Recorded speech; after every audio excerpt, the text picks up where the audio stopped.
Good morning student. DSTC first year के लिए mathematics शिक्षण की ऑनलाइन क्लास में आपका स्वागत है। हमने कल पिछली कक्षाओं में नया यूनिट प्रारंभ किया था, जिसमें हमने गणित शिक्षण के मुख्य उद्देश्यों के बारे में अध्ययन किया एवं उसकी पाठ्यचर्या और मूल्यांकन का नया यूनिट प्रारंभ किया। पाठ्यचर्या और मूल्यांकन इस यूनिट में हम सीखेंगे पाठ्यचर्या का निर्माण कैसे होता है, पाठ्यक्रम क्या होता है, पाठ्यचर्या में हम मुख्य उद्देश्य लेकर चलते हैं। जो हम विशेष उद्देश्य होते हैं हमारे एक पाठ योजना बनाने में या पाठ्यक्रम या एक पुस्तक की रचना करने में, उन उद्देश्यों को ध्यान में रखकर और एक बाल केंद्रित शिक्षा को ध्यान में रखकर हम उसका विमोचन करते हैं। तो पिछली कक्षा में हमने पढ़ा था कि गणित शिक्षण के जो उद्देश्य, लक्ष्य और उद्देश्य निर्धारित किए जाते हैं वो कौन कौन से हैं, जिसमें हमने व्यवहारिक उद्देश्यों के बारे में पढ़ा कि गणित शिक्षक व्यवहारिक होना चाहिए, आगे भविष्य में बच्चे के काम आना चाहिए, ऐसा शिक्षण करवाना चाहिए। दूसरा है उसकी सामाजिक संस्कृति का सिद्धांत, अवकाश में समय का सदुपयोग का सिद्धांत, मानसिक योग्यता का सिद्धांत और भी कई अन्य तरह के सिद्धांत हमने कल की कक्षाओं में डिस्कस किए हैं। आज हमारा मुख्य टॉपिक है गणित शिक्षण के कक्षा उपयोगी उद्देश्यों का निर्धारण। गणित शिक्षण के कक्षा उपयोगी, जो कक्षा कक्ष में उपयोगी उद्देश्य होते हैं, उनका निर्धारण कैसे किया जाता है उसके बारे में आज हम अध्ययन करेंगे। उद्देश्यों का मुख्य प्रभाव क्या होता है, किसी भी चीज़ का उद्देश्य हम डिसाइड करेंगे तो वो कैसे हमें पता चलेगा कि हमें अपने उद्देश्य की प्राप्ति की। वो हमें बच्चों के व्यवहारगत परिवर्तन, उनमें कौन कौन से परिवर्तन हो रहे हैं, वो ज्ञान, अवबोध, कौशल विकसित हो रहे हैं या अभिवृत्ति या अभिरुचि जैसे अनेक प्रकार के कौशलों का विकास होता है, जिससे हमें पता चलता है कि बच्चे में कौन से हमारे शिक्षण द्वारा व्यवहारगत परिवर्तन हुए, वो अधिगम प्रक्रिया कितनी समझ पाया और कितनी नहीं समझ पाया। ठीक है, तो शिक्षा से मनुष्य के व्यक्तित्व का सर्वांगीण विकास होता है। तो बालक का सर्वांगीण विकास शिक्षा से ही होता है और किसी भी चीज़ से नहीं होता है। इसमें उसका मानसिक, शारीरिक, संवेगात्मक, मनोवैज्ञानिक, मनोलैंगिक आदि नैतिक, आध्यात्मिक, सामाजिक विकास, समस्त तरह के विकास हो सकते हैं। जैसे भिन्न भिन्न विषयों को पढ़ाकर बालकों के व्यवहार में कुछ ऐच्छिक परिवर्तन करना चाहते हैं, हम उनको भिन्न भिन्न विषय पढ़ाते हैं जिससे उनमें कुछ ऐच्छिक इच्छानुसार परिवर्तन हमको देखने को मिलते हैं। यही अपेक्षित लक्ष्यों की प्राप्ति है। अपेक्षित लक्ष्य क्या होते हैं, वही जो हमने उद्देश्य डिसाइड करें, फिर हमने एक लक्ष्य रखा कि ऐसे ऐसे परिवर्तन हमको देखने को मिलने चाहिए। तो वो परिवर्तन अगर देखने को मिलते हैं तो हमारे अपेक्षित लक्ष्यों की प्राप्ति हो जाती है, जिससे हम उसको आगे कर सकते हैं। उसी प्रकार हमारा मेन विषय है गणित।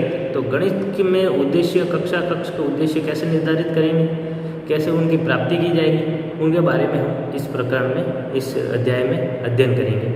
तो उद्देश्यों के निर्धारण का गणित में मूल आधार क्या रहेगा? गणित में उद्देश्यों का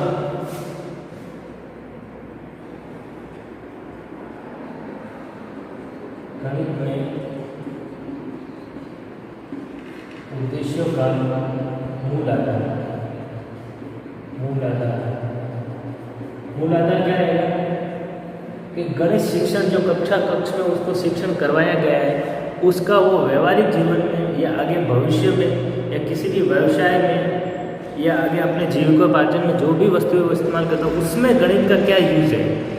ठीक है, भावी भविष्य में वह गणित संक्रियाओं को हल करने में सक्षम है या नहीं है, या दैनिक जीवन में उसका उपयोग कर रहा है या नहीं कर रहा है। तो इसका ये मुख्य आधार है। मुख्य आधार क्या है? बालक के व्यवहारिक तथा भविष्य निर्माण में बालक गणित का उपयोग करना सीखे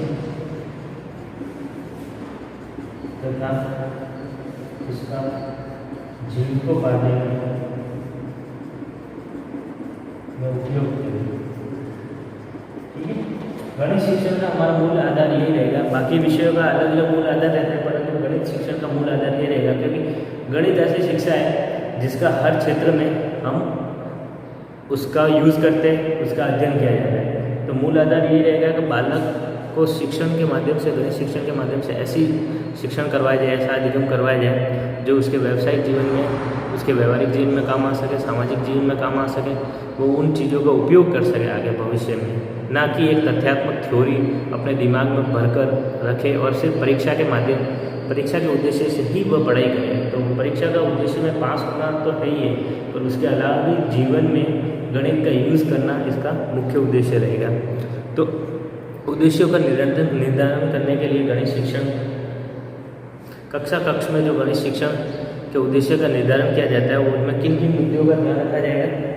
तो कुछ पॉइंट्स हैं जिनका हमें ध्यान रखना पड़ता है कि हम उद्देश्यों का निर्धारण तो करते हैं, पर किन के आधार पर करते हैं। तो कक्ष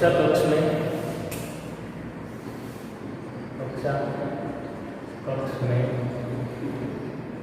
उपयोगी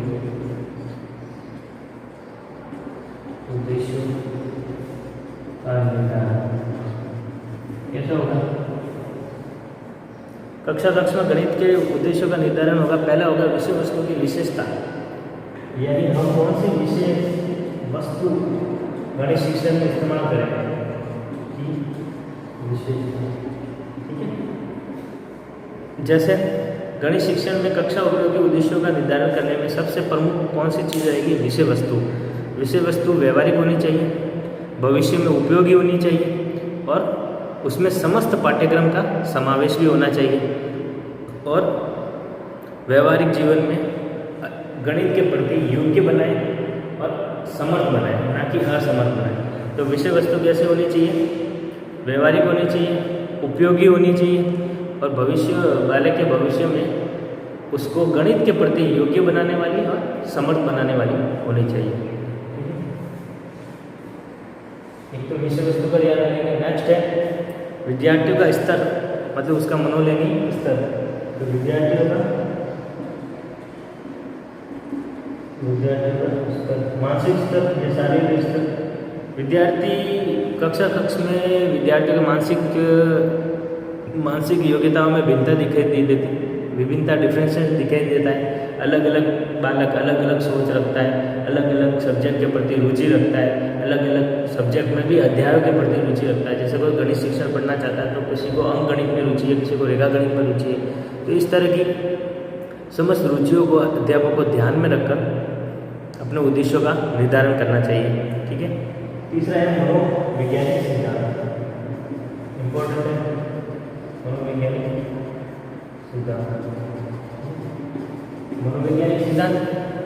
मनोवैज्ञानिक सिद्धांत में वह अपने उद्देश्यों की प्राप्ति के लिए मनोविज्ञान का यूज़ करना आवश्यक है, क्योंकि बालकों की मानसिक स्थिति को हम मनोविज्ञान द्वारा ही समझ सकते हैं और इसका कोई भी जरिया नहीं है। तो मनोविज्ञान में प्रत्येक बालक की रुचि का ध्यान रखेंगे, उसकी प्रवृत्तियाँ कैसी है, वो कैसी प्रवृत्ति का है, रूढ़ बालक है, मूढ़ बालक है या मंदबुद्धि बालक है या प्रखर बुद्धि बालक है, इन सभी बुद्धि का ध्यान रखें। उसका बुद्धि का स्वरूप ध्यान देंगे, IQ लेवल उसका टेस्ट करेंगे, IQ लेवल पता करना, आवश्यकता क्या है उसकी, विभिन्नताएं क्या क्या दिखती है उसमें, वो किन किन चीज़ों को देखकर सीखता है। इन सभी दृष्टिकोणों को मनोवैज्ञानिक सिद्धांत में हम इंक्लूड करेंगे। तो इन सभी बुद्धि, व्यक्तित्व जो हम शिक्षा शास्त्र में पढ़ते हैं, बुद्धि, व्यक्तित्व, अधिगम की प्रक्रिया, अधिगम स्तर, बालक के मानसिक स्तर, इन सभी चीज़ों को मनोवैज्ञानिक सिद्धांत में रखा गया। अंतिम है अपेक्षित व्यवहार परिवर्तन। अपेक्षित जो हमने अपेक्षा की परिवर्तन,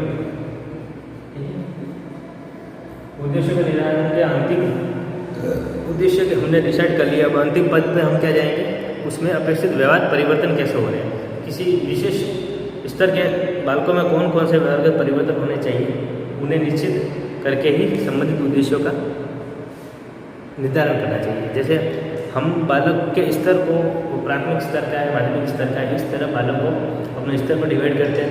फिर उनमें परिवर्तन कैसे होने चाहिए। जैसे गणित शिक्षण पढ़ा रहे, हम जोड़ पढ़ा रहे, तो जोड़ में वो कौन कौन से संक्रिया सीख कर व्यवहार का परिवर्तन दर्शा सकता है, उसी के आधार पर ही उद्देश्य डिसाइड होते हैं। ऐसे नहीं कि आपने उद्देश्य तो बहुत हाई रखे हैं कि वो गणित की बड़ी बड़ी करोड़ों में लाखों में संख्याओं को जोड़ सकता है, पर वो प्राथमिक स्तर का बच्चा है तो वो ये क्रिया या व्यवहारगत परिवर्तन नहीं दर्शा सकता। तो उसके व्यवहारगत परिवर्तन दर्शाए वो कौन से परिवर्तन दर्शा सकता है? वो छोटी संक्रिया को जोड़ सकता है। तो इन सभी जोड़ संक्रियाओं को देखकर हम उद्देश्य निर्धारित करते हैं कि इन बच्चों से यही उद्देश्य हमें प्राप्त होना चाहिए और कोई उद्देश्य प्राप्त नहीं होना चाहिए। तो ये कक्ष में हमने उद्देश्यों का निर्धारण किया, उसके कुछ बिंदु पढ़े जिनके आधार पर हम उद्देश्यों का निर्धारण कर सकते हैं, और कक्ष में हम अपने लक्ष्यों की एक शिक्षक अपने बच्चों में व्यवहारगत परिवर्तन देखकर अपने लक्ष्यों की अपेक्षित लक्ष्यों की पूर्ति कर सकता है। तो आज का टॉपिक हमारा यहीं समाप्त होता है। अगली कक्षाओं में गणित के हम और भी उद्देश्य और शिक्षण के बारे में पढ़ेंगे, जिसमें प्राप्य उद्देश्य और व्यवहारगत परिवर्तन कैसे होता है, प्राप्त किए गए उद्देश्य और उसमें व्यवहारगत परिवर्तन, उसमें अंतर, ये सारा हम अगली कक्षाओं में डिस्कस करेंगे। तो आज के लिए बस इतना ही।